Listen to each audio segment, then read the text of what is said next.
So this is Research Methods, Unit 6, Part 1, on non-experimental research, focusing on survey research. So most of us are pretty familiar with surveys.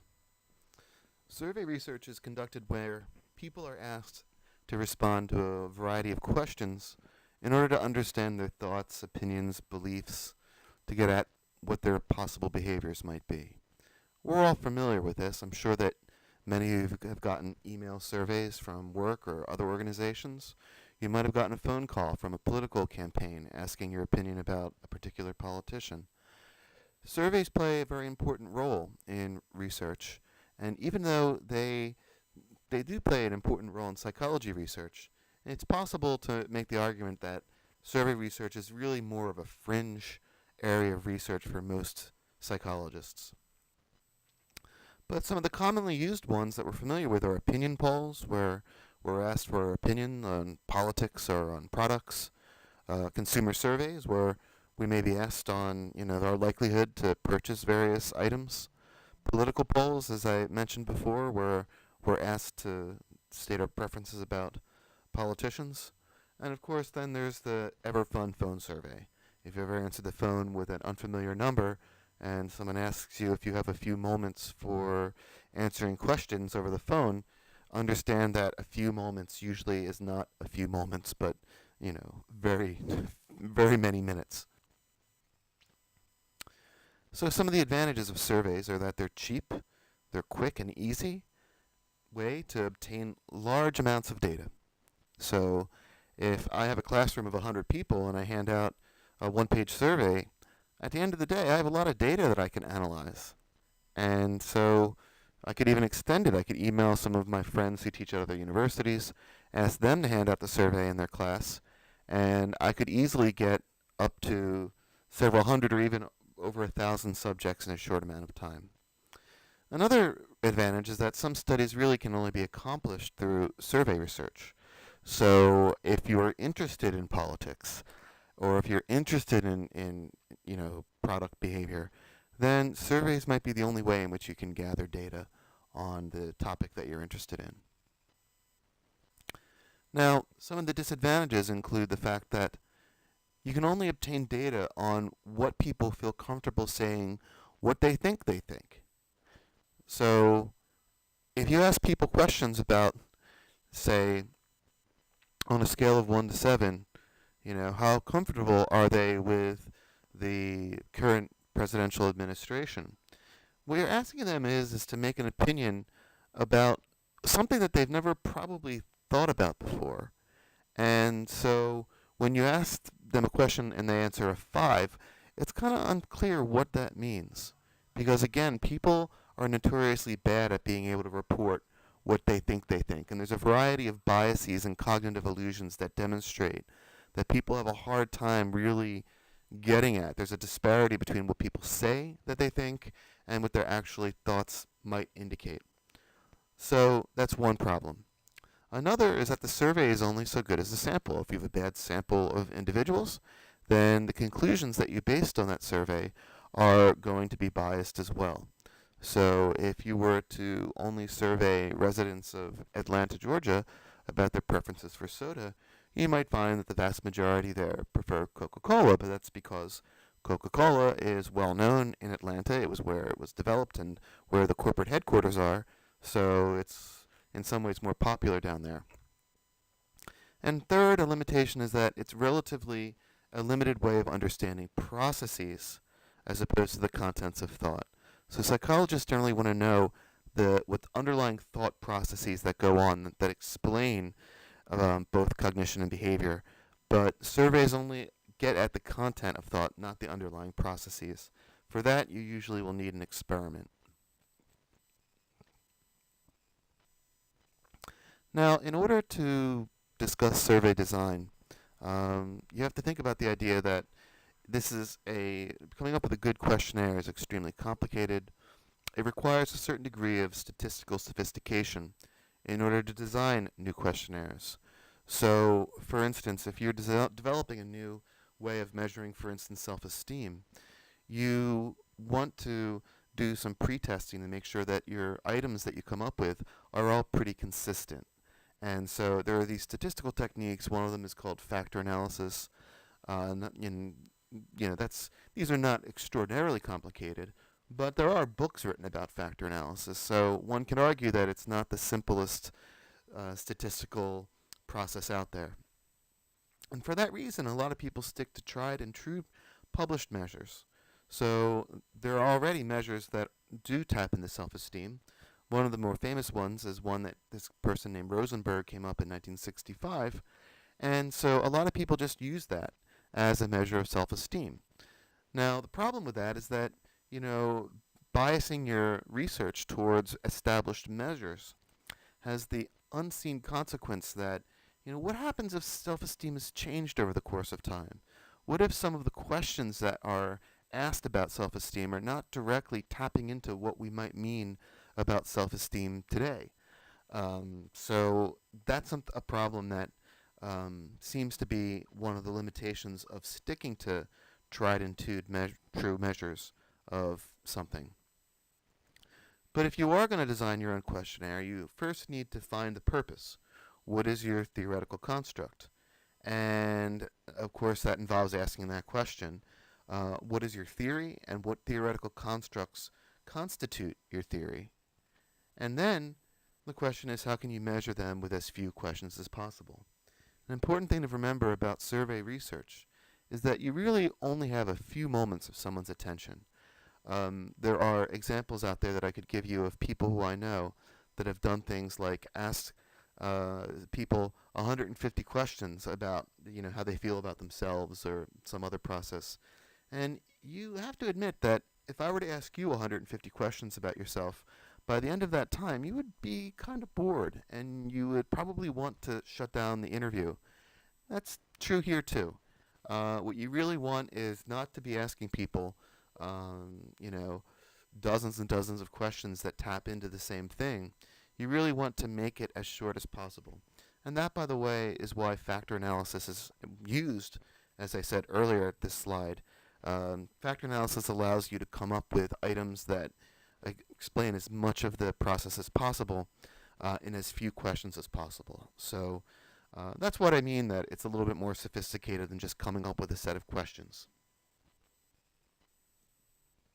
Now, in general, there are two types of questions that you'll find on questionnaires. One is called open-ended, and those that are questions that a respondent answers in their own words. So I might ask you at the end of this class, how much did you like my class? And you would respond, well, in whatever way that you wanted. Okay, certainly you wouldn't say 7 or some number. You would basically explain what you thought was good about the class, what was bad, and maybe give an overall assessment. And that's open-ended because there can be a million possible responses to an open-ended question. The second kind is closed-ended. Closed-ended questions are those that limit the respondent to certain alternatives. So, for instance, I could ask, did you like my class? Circle 1, yes or no.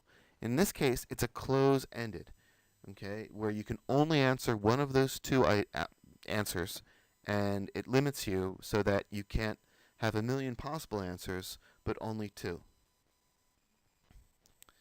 So, in general, open-ended questions provide more information. They provide greater flexibility and allowing for nuanced answers. Maybe you liked certain aspects of the class, but not others, so you might want to be able to provide a more nuanced answer where you give feedback in which you might say that, oh, well, the quizzes were horrible, but, the paper was great. I say this in the most joking ways possible because I would consider myself both a freak and a weirdo, but it allows freaks and weirdos to express themselves. You might ask someone how much you like Professor Duffy's class, and they might say something like, I really wish that we could have done more writing. I would have liked to have written, instead of a 5 to 7 page paper, a 70 to 100 page paper. Now, you have to admit that's kind of a freakish answer to a question, but these are the kinds of things that happen when you ask a group of people a question. You always have one in there that's going to answer in a way that will surprise you. Open-ended questions provide enormous challenges for statistical analysis, and interpretation. It requires some degree of content analysis, where you translate people's responses into something that you can actually analyze quantitatively. And therefore, that takes time because it takes looking at every answer and coding it. And so in that sense, it's also not good for very large samples. So if you have a sample of several hundred, people, and you have an open-ended question, that means that you're going to have 700 different answers. Whereas with a closed-ended question, such as yes or no, you will only have 2 possible answers. So it's easier to summarize. Okay? So closed-ended questions provide less flexibility in information because, again, you can only provide one of a set of possible answers. But because of that, it allows for quick and easy analysis and interpretation. Imagine that I was teaching this class, again, in a couple of weeks. I might not have time to go through everyone's answers that are open-ended, but I would have time to be able to figure out a closed-answered question. So there are some characteristics of good design that are worth mentioning just in passing, just so that you'll know, if you ever come up with a survey, how to do it in a way in which you're going to avoid these problems. So when you ask a question, each question should only address a single issue. So a bad example might be, how much do you like Professor Duffy's class, and how likely would you be to take another class with him? You're asking there 2 questions, so by the time that someone answers the first one, they might have forgot that you even asked the second question, and they'll forget to answer it. Better way of doing it would be to say, in question 1, how much do you like Professor Duffy's class? Allow people to answer, and then in question 2, would you take another class with him? And then they would be able to answer both questions and not simply forget to answer the second of the 2.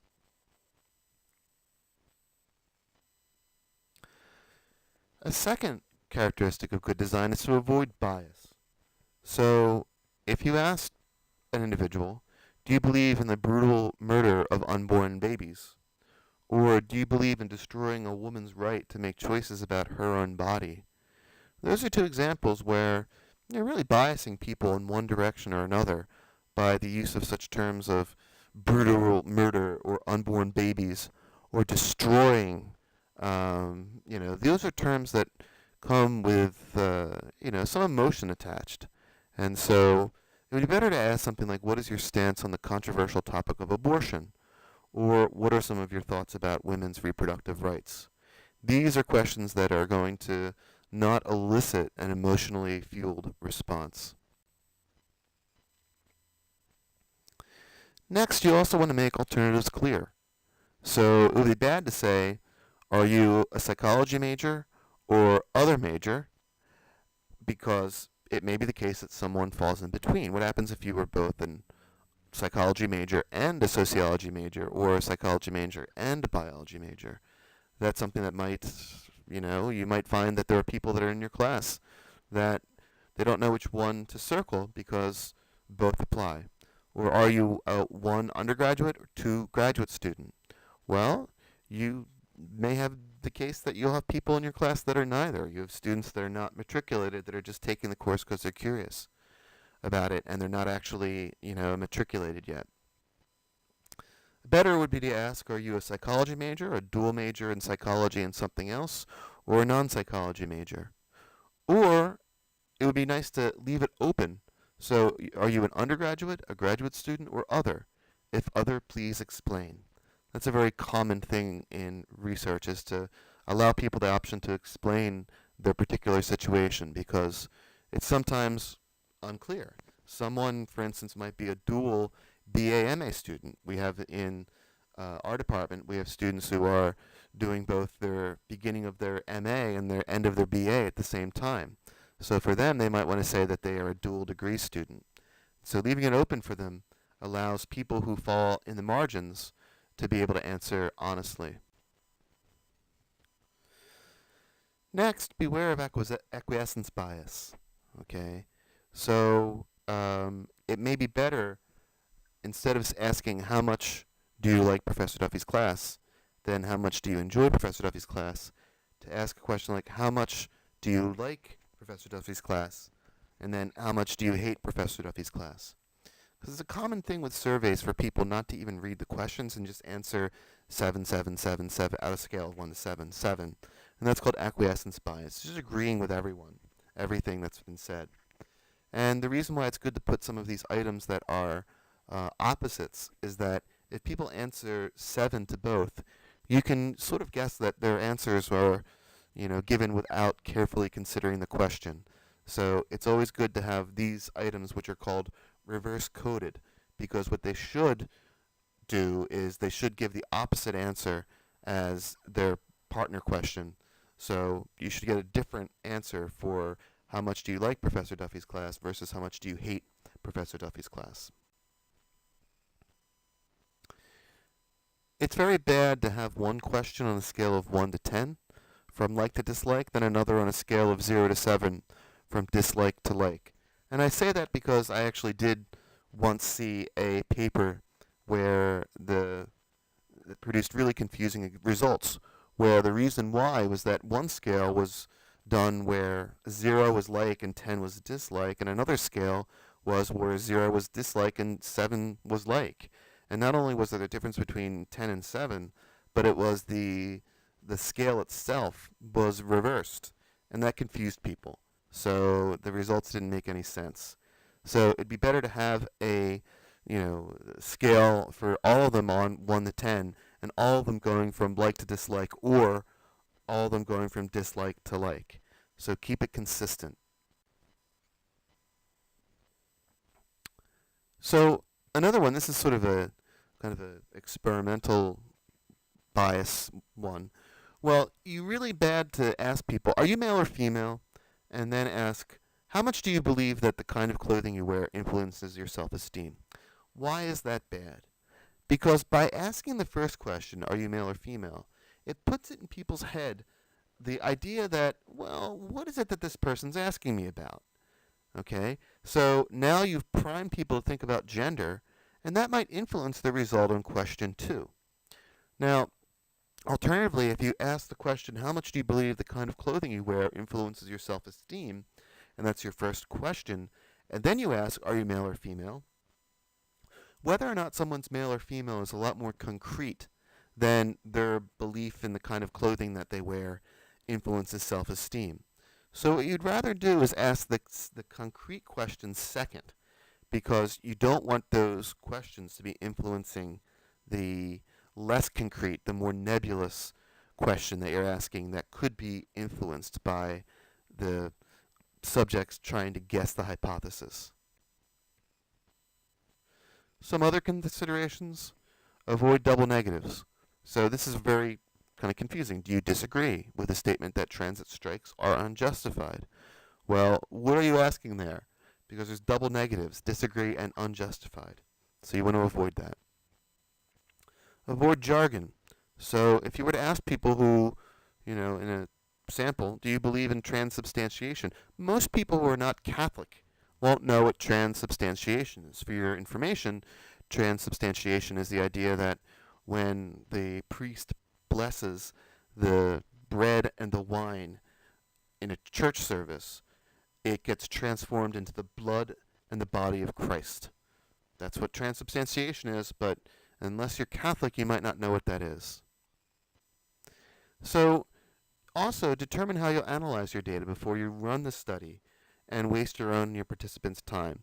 I've had many students who have done projects where they've run tons of data, but they didn't really think about how they're going to analyze it, and they left out an important variable that they were really interested in. So be very careful. It's always useful to test a few people, pilot test we call it, a few people before you run the actual study to ensure that you're not making any kind of error. And that's what I say, pilot test, pilot test, pilot test, is face-to-face. So the response rate is the percentage of individuals in the sample who actually complete and return surveys. So a study from several years ago shows that with mail surveys, when you send something to mail, less than 50% of people respond to the mail. I would actually argue that that's actually a very optimistic. 50% is extraordinarily optimistic. That may be with when there's a financial incentive. So if I were to mail someone a survey and say that if you fill this out, you have a chance of winning a $100 gift card, you might get near 50%. But if you're just asking people to fill it out on their own time for no pay, it's more like 20 to 10 to 20. Phone survey, about 20% of people refuse. So that's one of those things that they get you. Once they get you on the phone, sometimes you just feel like, oh, you know what? I feel bad saying no to this person, so I'll answer the question. So they have slightly higher.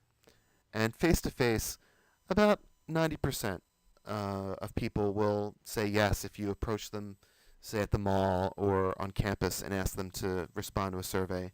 Very few people might say that they're in the rush to get to a train or something, but for the most part, face to face has the highest response rate. So here it's important to go back to the idea of samples and populations. I know this is something that we've discussed before, but it's important just to go over it so that we don't, because it's important for this kind of survey research. Just remember that a population are all the objects, individuals, or events that you aim to describe. So all human beings who have ever existed, or students that have ever been in my research methods class. It used to be called method and theory, so I'm still forget, and I call it that. So, but a sample, of course, is all the objects, individuals, or events that you actually study and observe. So you may go to the mall and observe 100 people at the Cherry Hill Mall, and that is your sample for that represents all human beings who have ever existed. Or I may take a subset of 10 people who actually came to my class on a particular day as a sample of all the students in my method and theory course. Now, it's important to know that methods and samples don't need to be humans. They could be rats, neurons, cars, anything that you're studying can be represented by a population as all the things that have ever existed, and the sample are those that you actually study. Now, for most things, it looks like this. You have a population that is this massive grouping of people, and your sample is actually only a small subset of those that you actually test. So in the case of my research methods course, which I've taught at least a dozen, maybe 2 dozen times, if I only tested 10 people who are in a class on a particular day, that would only be a small circle of all the people that have ever taken my class. Similarly, if you look at 100 people that at the Cherry Hill Mall, all human beings that have ever existed is something like they estimate, I believe, around 20 billion people have ever existed. Okay, that living and dead, and so 100 people versus 20 billion is a very small proportion. So samples are always a small part of your population. Not always. There are some situations in which your sample and population might be very close to each other. So if my population are all the students that are in my class this semester, and I am able to get evaluations from, of the 11 people that have signed up for the class, 10 of the people that signed up, then that means that my population and sample are very close together. Because in that situation, my population is very constrained. I'm only interested in the people in this class. And so therefore, the sample that I get can be very close to what the population is. Now, sampling refers to the method that you use to get respondents. So there are two general types of samples. Random samples, where every person in the population has an equal probability of being in the sample, and that is only used when your population is small, okay? Because when you have a very large population, there's a lot of heterogeneity in it. It ends up being very hard to, with a random sample of just a few people, get at what's actually going on in the population. And in fact, what you find in most survey research is that they use non-random samples.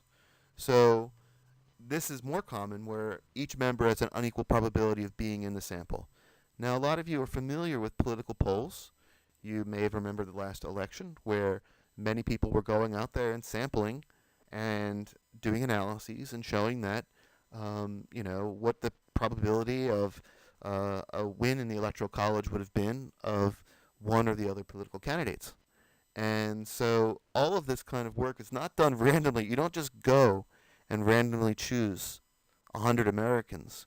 You have to go and develop a sample that taps into the fact that different states have different sizes, so they have different number of electoral votes. That in different populations, certain people are more likely to vote than others. It ends up being a very challenging probability problem, and so this is something where there are actually corporations that are formed to do this.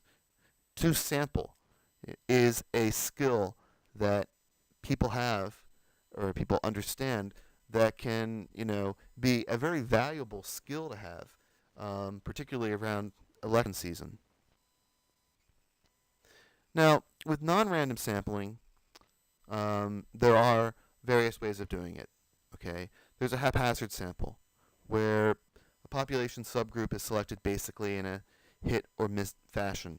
So you go to the cafeteria and you just haphazardly go around and pick people. It's not a great way of sampling, but depending on what you're looking into, it might not matter. A purposeful sample is one where you are looking at a population subgroup that you choose for having a particular characteristic. So if you're interested in comparing school spirit among, say, Rutgers students and Rowan students, you would get a sample of 100 Rutgers students and a sample of 100 Rowan students, and that's called a purposive sample. Convenient samples are a non-random sample that are chosen for practical considerations. So a lot of the research that's done in universities in the United States is a convenient sample where you get students that are taking Psych 101 and you require that they do a couple of experiments. And that's called a convenient sample. And the more sophisticated type that I was mentioning before that are used when we're talking about presidential elections is a probability sample. Probability samples are ones in which the likelihood of a person being in the sample, it depends upon lots of demographic conditions. So this is a topic, though, that is very much beyond course-like research methods. If you were a person that was in political science, you may need to take actually an entire course on probability sampling. There are people who basically have PhDs in this kind of stuff. So, it's very important to come up with a good sample, particularly when you have very large populations. When you're talking about the behavior of 300 million Americans and what they're going to do when they go to the ballot box, or if they're going to even go to the ballot box at all, you're dealing with a very complicated situation. And that's why it's important to have a lot of skill in being able to do this. And so if you're taking a more advanced course on survey analysis, these topics are very exhaustively analyzed. But I feel that it goes beyond the scope of this course to talk about it at great length.